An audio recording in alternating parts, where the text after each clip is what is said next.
So இந்த மாதிரியான ஒரு நிலையில் இருந்த ஆங்கில மருத்துவத்தை இவங்க கைவிட்டு கொஞ்சம் சிகிச்சை வந்து கொஞ்சம் சிகிச்சை வழியாக டாக்டர் சகோதரர்கள் கிட்டத்தட்ட 1.5 லட்சத்திற்கும் மேற்பட்ட பேஷண்ட்டுகளை குணப்படுத்திருக்காங்க. எப்படிப்பட்ட பேஷண்ட்னா, அதாவது அக்குபஞ்சர் இன்னைக்காவது ஓரளவுக்கு பரவலாயிடும். அன்னைக்கு முறையான அக்குபஞ்சர் செஞ்சவங்க, அதாவது முறையான அக்குபஞ்சர் செஞ்சு குணப்படுத்தினவங்களா அக்குபஞ்சரிஸ்டாக இருந்தவங்க இவங்க 2 பேர் தான். அப்போலாம் ஹீலர்ஸ் கிடையாது, அக்குபஞ்சரிஸ்ட் தான். ஸோ இவங்க 2 பேர் மட்டும்தான் அக்குபஞ்சர் சிகிச்சையை முறையாக செஞ்சாங்க, ஒற்றை புள்ளி சிகிச்சை மூலயமா. அதே சமயத்தில் நாடி பரிசோதனை வழியாக மருத்துவம் பார்த்த ஒரே 2 மருத்துவர்கள் இவங்க மட்டும்தான்.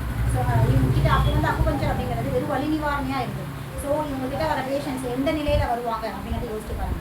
இன்றைக்கி நாங்கள் கிளினிக் வச்சு ரன் பண்ணிட்டு இருக்கும்பொழுது சாதாரண காய்ச்சல், இருமல், சளிக்குன்னு ஃபஸ்ட்டு வரமாட்டாங்க.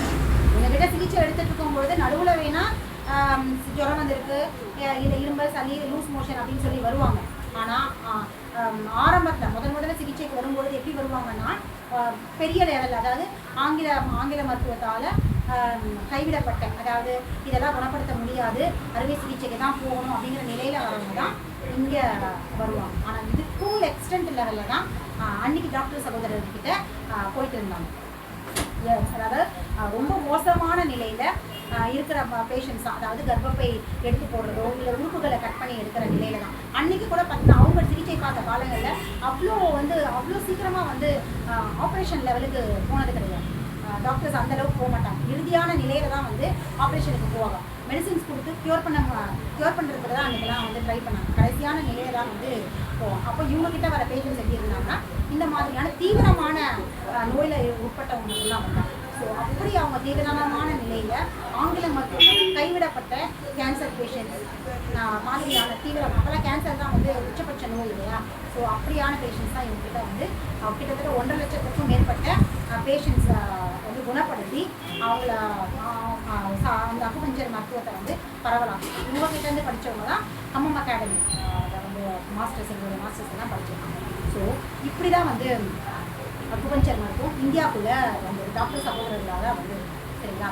ஸோ அக்குபஞ்சர் மருத்துவம்னா என்ன அப்படிங்கிறத தொடர்ந்து அடுத்தடுத்த காணொலிகளை நம்ம நிறைய பார்ப்போம். ஆனால் அக்குபஞ்சர் மருத்துவம் இது வரைக்கும் அக்குபஞ்சர் மருத்துவத்தோட இன்ட்ரடக்ஷன் எப்படி இந்தியாவுக்குள்ளே அக்குபஞ்சர் மருத்துவம் வந்தது, யார் வந்து இந்தியாவுக்குள்ளே முறையான அக்குபஞ்சரை கண்டுபிடிச்சாங்க, பயிற்றுவிச்சாங்க, அது போக அதை சிகிச்சை முறையில், அதாவது சிகிச்சை கொடுத்து சாதிச்சு காமிச்சாங்க. அக்குபஞ்சர் மருத்துவம் வெறும் வந்து வலி நிவாரணையாக இருந்ததை சர்வரோக நிவாரணியாக எல்லா விதமான நோய்களுக்குமான ஒரு முழுமையான மருத்துவமாக யார் கொண்டு வந்தாங்க அப்படிங்கிற ஒரு விஷயத்தை தான் இன்றைக்கி நாங்கள் பார்த்தோம். ஆதி காலத்துலேருந்து வந்தது. அது போக இந்த அக்குபஞ்சர் மருத்துவம் சீன மருத்துவம் தான். இந்தியாவுக்குள்ளே வந்ததுக்கப்புறம் தான் இது இந்தியன் இந்தியன் அக்குபஞ்சராக மாறிச்சு. அதுக்கு முன்னாடி வந்து ஒரு வித என்ன சொல்கிறதுனா, ஒரு வித சும்மா அக்குபஞ்சர் அப்படின்ற நேம் சேக்காக ஒரு பரவலாக தான் இருக்குது. ஆனால் சீன மருத்துவத்தை இந்தியன் அக்குபஞ்சராக கொண்டு வந்தவங்க இவங்க தான். ஏன் வந்து சீன மருத்துவத்தை இந்தியன் அக்குபஞ்சராக சொல்கிறேன் அப்படின்னா, சீன மருத்துவத்தில் ஆதி காலத்தில் இருந்த தன்மை வந்து ஒற்றை புள்ளி சிகிச்சை, நாடி பரிசோதனை, இது 2 தான் இருந்தது. இது 2த்தையுமே அப்புறம் வர சீன மருத்துவர்கள் அதை கொஞ்சமாக என்ன ஆச்சு அப்படின்னு பார்த்தீங்கன்னா மாறிட்டே இருந்தது. அதாவது கிளாசிக்கல் வந்து கிளினிக்கலாக மாறும்போது அந்த தன்மை வந்து இழந்து போச்சு. தன்மை இழந்து வேறு மாதிரி அக்குபஞ்சர் வந்து ஒரு சார்பு மருத்துவமாக மாறிடுச்சு. ஸோ சீனாவிலே சார்பு மருத்துவமாக மாறின அக்குபஞ்சரை மீண்டும் புத்தரோட மீட்டு உருவாக்கம் செஞ்சு இந்தியாவில் வந்து இதை செஞ்சு சாதிச்சு காமிச்சு, அதாவது சீனாலேயே இதை வந்து ஆங்கில மருத்துவத்தோட கலப்பு மருத்துவமாகவும் சார்பு மருத்துவமாகவும் பயன்படுத்திட்டு இருந்த சீன மருத்துவம் இதை வந்து அதை முழுமையான மருத்துவமாக அக்செப்ட் பண்ணிக்காம இருந்த சீனாவில் கைவிட்ட மருத்துவத்தை அவங்க மறுபடியும் ஒழுங்குபடுத்தி அதை முழுமையான மருத்துவ முறையாக அதை ஒருங்கிணைச்சு பயன்படுத்தி சாதிச்சு காமிச்சதுனால தான் இதை நம்ம இந்தியன் அக்குபஞ்சர் தான் சொல்ல முடியும். சீனா அக்குபஞ்சர் சொல்ல முடியாது. தோன்றின இடம் வேணா, அது உருவான இடம், அதுக்கான பேஸ், அதுக்கான ஆணிவேர், அதுக்கான நிலம் எல்லாமே வேணா சீனாவாக இருக்கலாம். ஆனால் சீனாவால் சீன மருத்துவர்களால் கைவிடப்பட்ட மருத்துவத்தை மீண்டும் கொண்டு வந்தவங்க டாக்டர் சகோதரர்கள் தான். அதை ஒழுங்குமுறையோட, அதை சீனர்கள் கூட அதை வந்து கண்டுக்கல, அதை திருப்பி கொண்டு வரல, அதை கைவிட்டாங்க. ஆனால் இவங்க தான் அதை முறையான ஒரு மருத்துவமாக கொண்டு வந்து இன்னைக்கு இந்தியாவில் பயன்படுத்தி இன்னைக்கு எத்தனை 10,000க்கும் கிட்டத்தட்ட ஹீலர்ஸ் வந்து இருந்துக்கிட்டு இருக்காங்க. கிட்டத்தட்ட 10,000 சொல்ல முடியாது, 5,000க்கு மேற்பட்ட ஹீலர்ஸ் வந்து இன்னைக்கு இந்தியா முழுக்க இருந்துகிட்டு இருக்காங்க.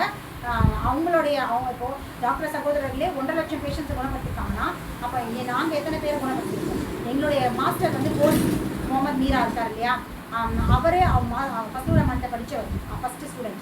அதாவது எங்களுக்கு கம்பம் அகாடமியில் அவர் ஃபஸ்ட்டு ஸ்டூடெண்ட். அவங்ககிட்ட நிறைய பேர் படிச்சிருக்காங்க. அப்போது அவரே வந்து ஒரு நாளைக்கு 300 500 பேஷண்ட் பார்க்குறாரு. ஸோ அவர் எத்தனை லட்சம் பேரை பார்த்துருப்பார் இத்தனை ஆண்டு காலங்கள். ஸோ எத்தனையோ லட்சம் பேஷண்ட்டை நாங்கள் இன்றைக்கி குணப்படுத்திக்கிட்டு இருக்கோம். அப்படின்னா இந்தியா முழுக்க பரவலாகிட்டு இருக்க இந்த அக்குபஞ்சரை பற்றின, அக்குபஞ்சர்னா என்ன, அக்குபஞ்சர் உடம்புல எப்படி செயல்படுது, பஞ்சபூதங்களுக்கும் அக்குபஞ்சருக்கும் என்ன சம்பந்தம், இதை பற்றி தொடர்ந்து நாம் அடுத்தடுத்த காணொளியில். நன்றி.